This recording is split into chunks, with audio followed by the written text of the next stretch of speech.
தேவனுடைய நாமத்துக்கு மகிமை உண்டாவதாக. என்னையும் என் குடும்பத்தையும் சாட்சியாக நிறுத்தின தேவாதி தேவனுக்கு நான் ஸ்தோத்திரம் செலுத்துகிறேன், நன்றி செலுத்துகிறேன்.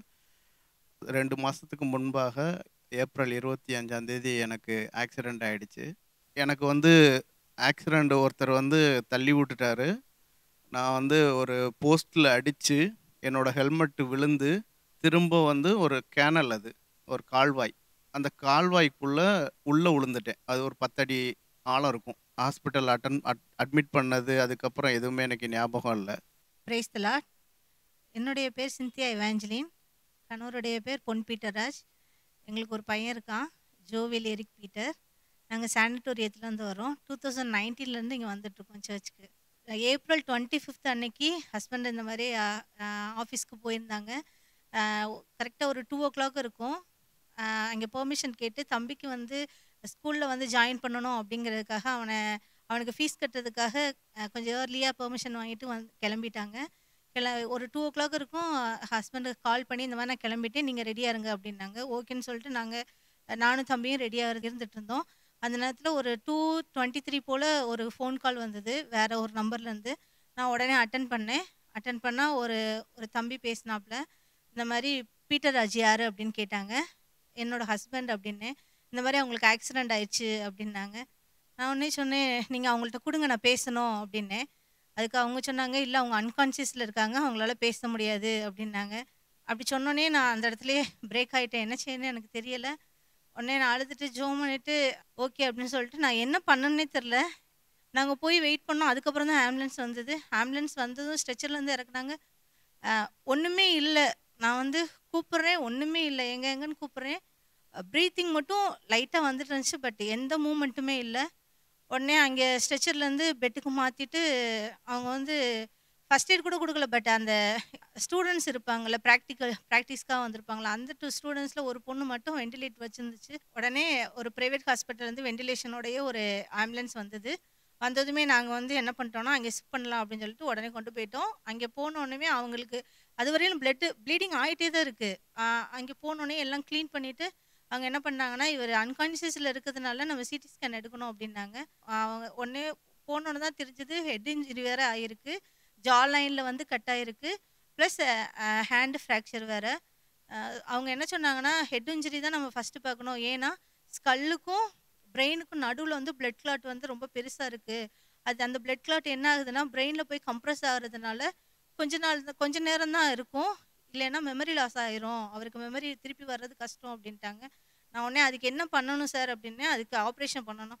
ஓகே சார், நீங்கள் அதை உடனே ப்ரொசீட் பண்ணுங்கன்னே. அவங்க உடனே டிலேவே பண்ணலை. உடனே அதுக்குரிய ப்ராசஸ்னால் ஆரம்பித்து இது நடந்தது. நாங்கள் அங்கே கொண்டு வந்ததே ஒரு 3:30 இருக்கும். பட் 6:30க்குள்ளே ஆப்ரேஷனுக்கு உள்ளே கொண்டு போயிட்டாங்க. ஒரு 3.5 hours நடந்தது. ஆப்ரேஷன் முடிஞ்சதுக்கப்புறம் அவர் ஐபால் கொஞ்சம் மூவ் ஆகிருக்கும் போல். உடனே டாக்டர் சொன்னாங்க சக்ஸஸ் அப்படின்னு. ஃபஸ்ட்டு அதுக்கு தான் ட்ரீட்மெண்ட் பார்த்தாங்க. ஆண்டோட கிருபை, சுத்த கிருபை. அதுக்கு இடையில எனக்கு எனக்கு என்ன பண்ணணும்னு தெரில அந்த நேரத்தில். அதுக்கப்புறம் நைட்டு ப்ரேயர், ஏன்னா அன்றைக்கி ஃப்ரைடேயாக இருந்ததுனால நைட் ப்ரேயர் இருந்தது. ஸோ நைட் ப்ரேயர் ஃபுல்லாகவே இவருக்காக ஜெபம் பண்ணாங்க. அந்த நேரத்தில் அவருக்கு ஜீவனை கொடுத்து இன்றைக்கு எங்களோட இருக்கவும், உங்கள் முன்னாடி சாட்சியாக இருக்கவும் ஆண்டவர் கிருபை செஞ்சுருக்காரு. அதுக்கப்புறம் ஹெட்டுக்கு ஃபஸ்ட்டு பார்த்தாங்க.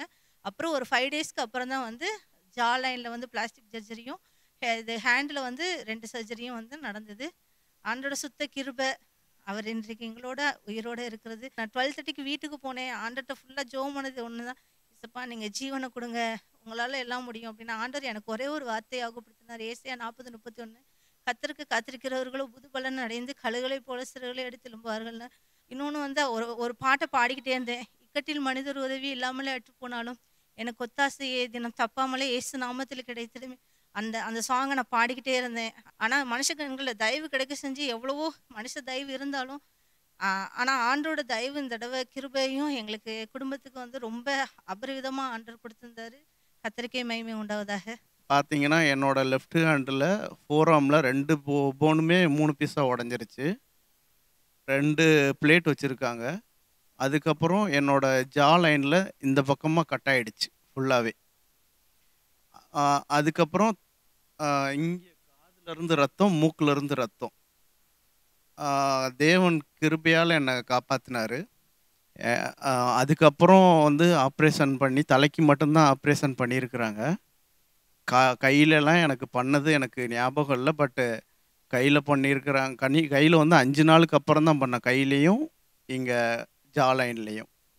ஆனா, பாஸ்டர் ஐயா, அப்புறம் அசிஸ்டன்ட் பாஸ்டர்ஸ் எல்லாம் வந்திருக்காங்க. ஆனா, அவங்கலாம் வந்திருக்கிறப்போ, கையிலலாம் ஆப்ரேஷன் பண்ணல. வாயிலயும் ஆப்ரேஷன் பண்ணல. ஆனா, எனக்கு தேவன் வந்து பேசுவதற்கு கொஞ்சம் பலன் குடுத்திருக்கிறார். அவருக்கு நான் கோடான கோடி நன்றி செலுத்துகிறேன். தேவன் வந்து என்னோட வாழ்க்கையில இந்த தடவ மனுஷனுடைய தயவும், தேவனுடைய கிருபையும் நான் பைபிள்ல எவ்வளோ தடவ படிச்சிருக்கிறேன். இந்த தடவ என்னுடைய வாழ்க்கையில எல்லாமே நடந்திருக்கு. என்னோட ஆஃபீஸ்ல இருந்தும் சரி, டாக்டர்ஸ்ட்டயும் சரி, இது எல்லார்ட்டயும் ஆண்டவர் பேசி, என்னுடைய வாழ்க்கையில சீக்கிரமா சரி பண்றதுக்கு தேவன் உதவி செய்தார். இன்னொன்னு, நான் வந்து ஹோமா ஸ்டேஜ்ல இருந்திருக்கிறேன். அ அவங்க வந்து சொல்லியிருக்காங்க, அவரு ரெஸ்பாண்ட் பண்றதுக்கே 1 வீக் மேல ஆகும்னு சொல்லியிருக்காங்க. ஆனா தேவனுடைய கிருபையால 22 ஹவர்ஸ்லயே நான் வந்து ரெஸ்பாண்ட் பண்ணிட்டேன். இது தேவனோட பெரிய கிருபை தான் அது.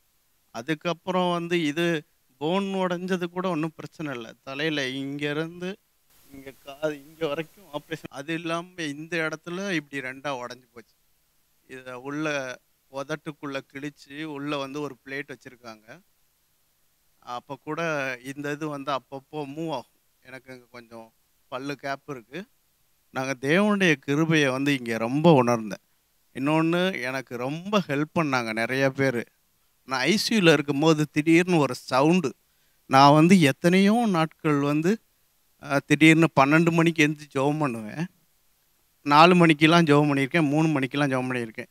ஆனா ஐசியூல இருக்கும்போது எனக்கு காதுல ஒரு வார்த்தை வந்து கேட்டுச்சு. "கண்ணின் மணி போல கடைசி வரைக்கும் உன்ன பாதுகாத்துக்குருவேன்" அப்படின்னு சொன்னார். அதே மாரி இங்க இருக்கிற சபையிலயும் விசுவாசி எல்லாருக்கும் நான் நன்றி சொல்லணும். அதே மாதிரி தேவனுக்கும் நான் நன்றியா இருக்கணும். என்ன உங்க எல்லாரும் முன்பாக சாட்சியாக என்னையும் என் குடும்பத்தாரை நிறுத்தினதற்கு தேவாதி தேவனை ஸ்தோத்தரிக்கிறேன். ஆமென்.